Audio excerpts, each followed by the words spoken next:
Good evening. My name is Irit. I'm from a small place in Israel called Karmei Katif. Chaim was my husband, my best friend for 30 years, the father of our 8 children. Almost a year and a half ago, our first grandson was born, Rafael Chaim. He is named after his grandfather. Chaim was a school bus driver for 32 years, ever since we lived in Gush Katif. I grew up in Gush Katif. We moved there on August of '83 when I was 9 years old.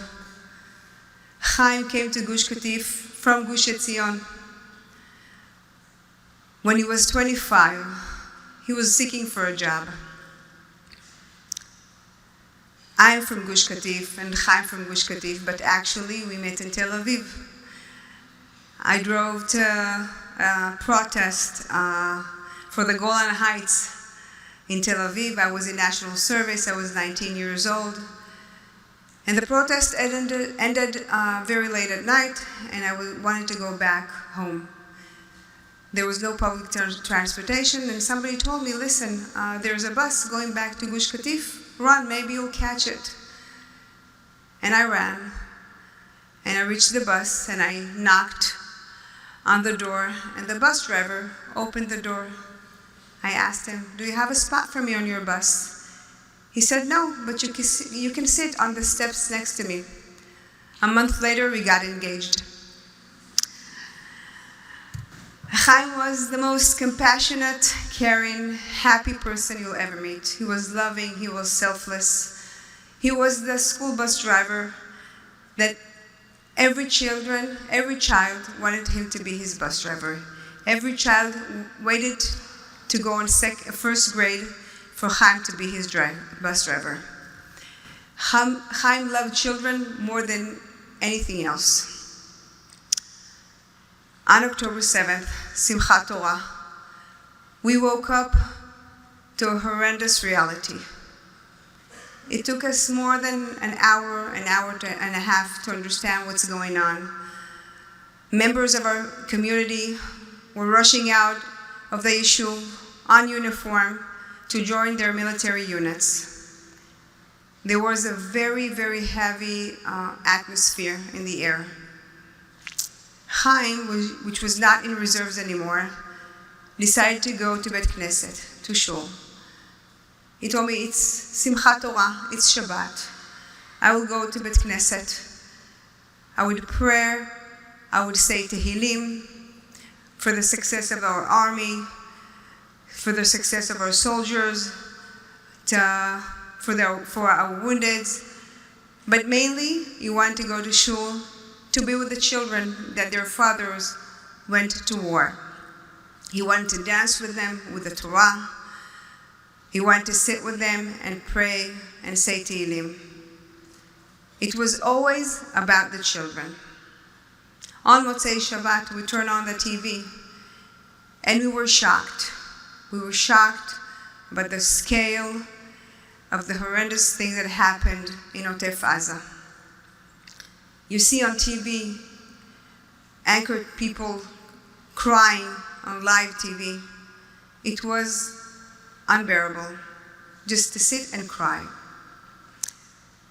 Chaim got a phone call from his boss. His boss asked him, will you be willing to help and drive your bus to rescue survivors from the massacre and to take them to the Dead Sea hotels? Chaim immediately says yes, because Chaim always helps. Now, because his bus was not an armed bus, he drove to the farthest point that the army would allow him. An armed bus from the army joined him, and they transferred survivors from the armed bus to Chaim's bus. On his bus, there were mainly elderly people, disabled children, and babies. They were in terrible shape. They were not physically injured, but they were in a terrible, terrible mental shape. They were rescued under fire quickly, since their kibbutz was still under ongoing battle.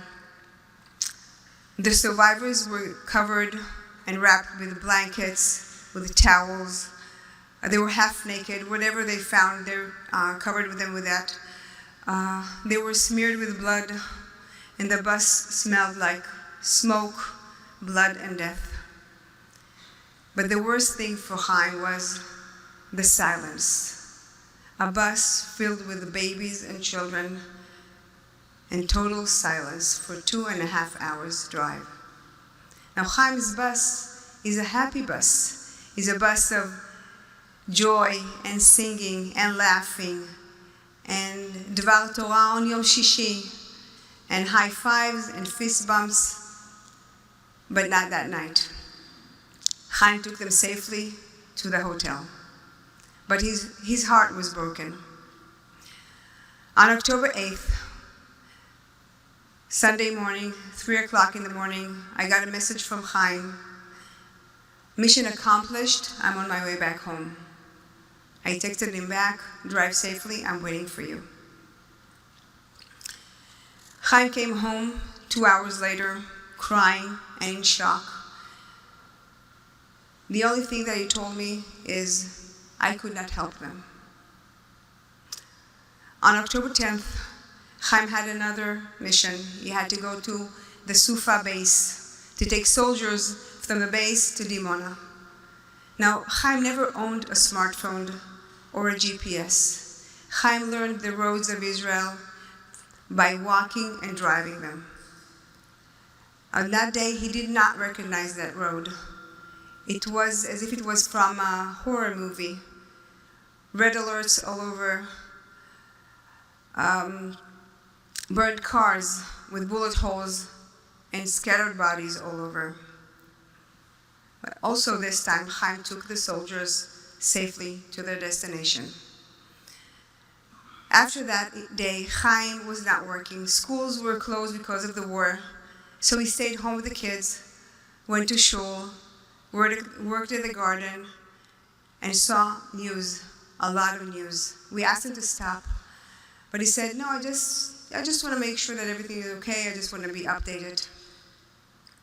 On October 25th, it was the usual morning, as much as you could during war.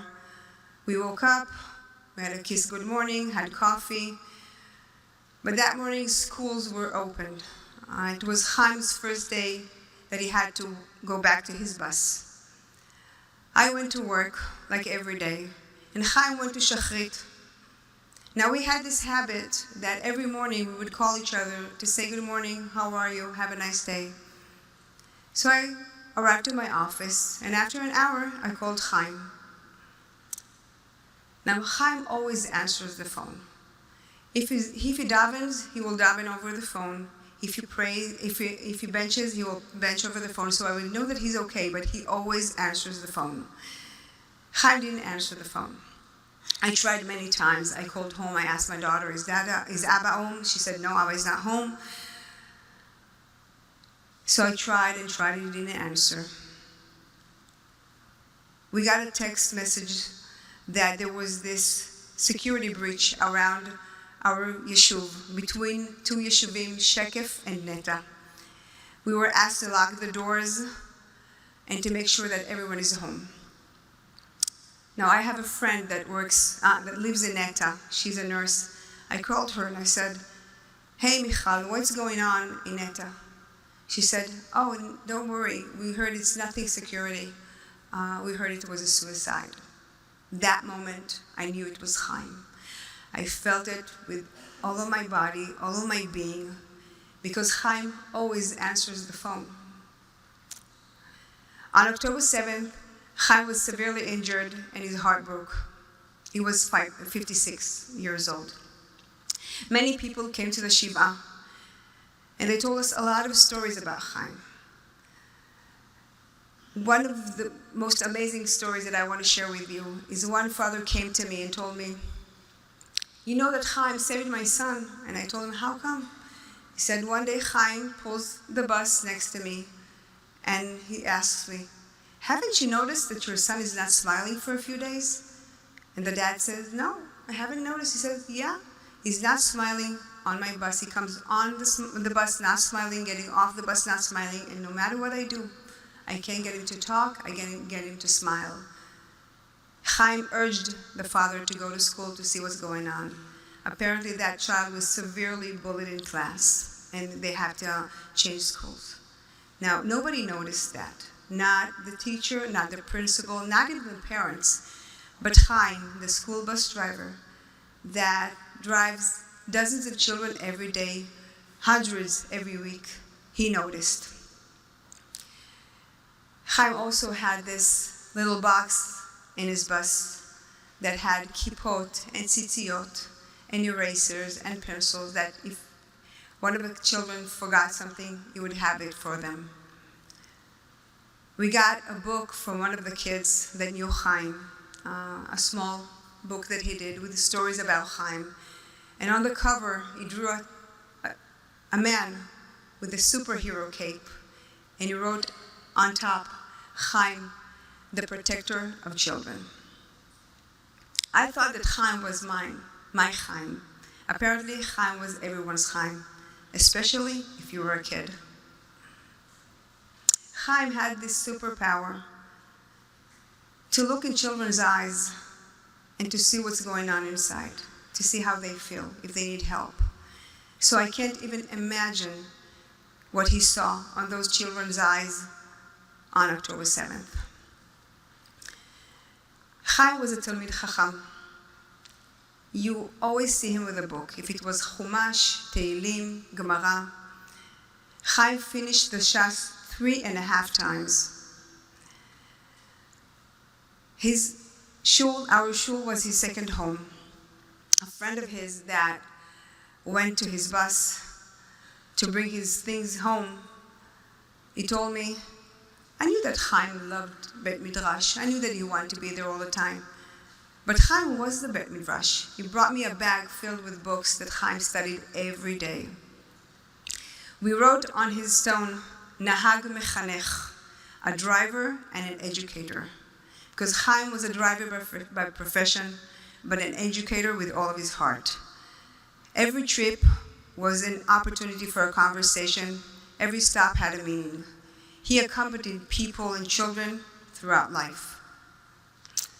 During the Shiv'ah, I took my children to my room, and we spoke of Abba, what an amazing father he was. The most supportive, gentle, loving father he was. I spoke about who Chaim was, who Abba was for me, my soulmate, my friend, the one that always pushed me to do the things that I love. He used to say, when you're happy, all the home is happy. Make sure you do the things that makes you happy. But then I told my children, but what Abba did, you should not do, you cannot do, you must not do. It's not allowed. If you're in pain, you can always ask for help. Please talk to me, talk to someone, yell, cry, break something. Make us know that you need help, because there's always help. And I made each and every one of them promise me that if they need help, they would come to me, they would talk to someone.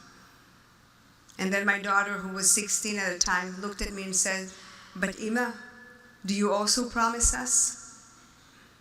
And I also ask you, each and every one of you here in this room, if you're in the darkness, if you're overwhelmed, in pain, you feel that you are alone, you're not alone. You need to talk to someone, a friend, a parent, a professor, a rabbi, or you can go to your campus counseling center, because there is always help. You're not alone. My son at Yeshiv, before he went back to school after the Shiv'ah, he asked me, if somebody asks me what happened to Abba, what do I say? I told him, you say the truth. Your father was a hero. He went and helped rescue survivors. He went to help people in need, and his heart broke. And his death, tragic as it may be, is a second of a remarkable life.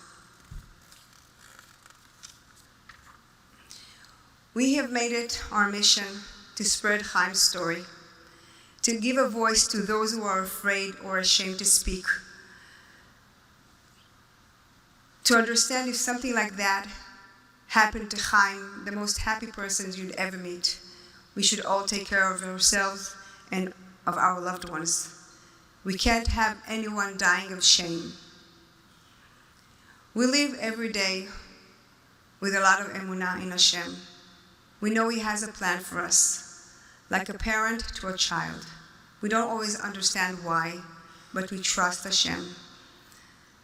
And we choose every day to live in emunah, in hodaya, in being grateful on our health, our family, and all the good that surrounds us. And this week's parasha, it says, "Uvacharta b'chaim," and you shall choose life. We choose life every day.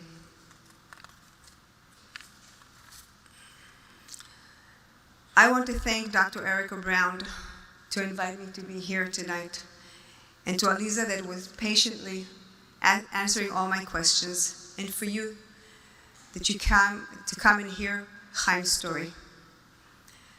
I want to invite everyone to stand up and to say with us Mizmor LeTodah, Psalms 100. As Chaim so often did, he said thank you and was grateful to Hashem for everything that happened to him in his life. So I welcome you.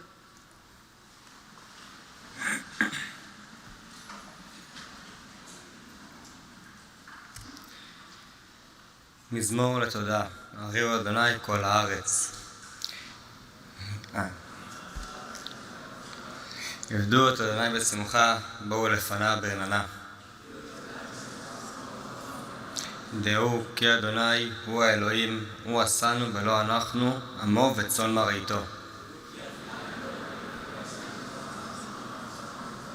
בואו שרה בתודה חצרותיו בתהילה. הודו לו וברכו שמו, כי טוב אדוני לעולם חסדו, והדור בדור אמונתו.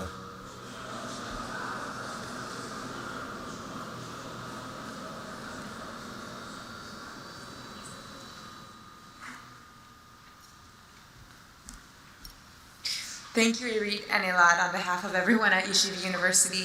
We present to you this Chanukiah, which reads, to Irit Ben Aryeh, from your friends at Yeshiva University, thank you for being a light.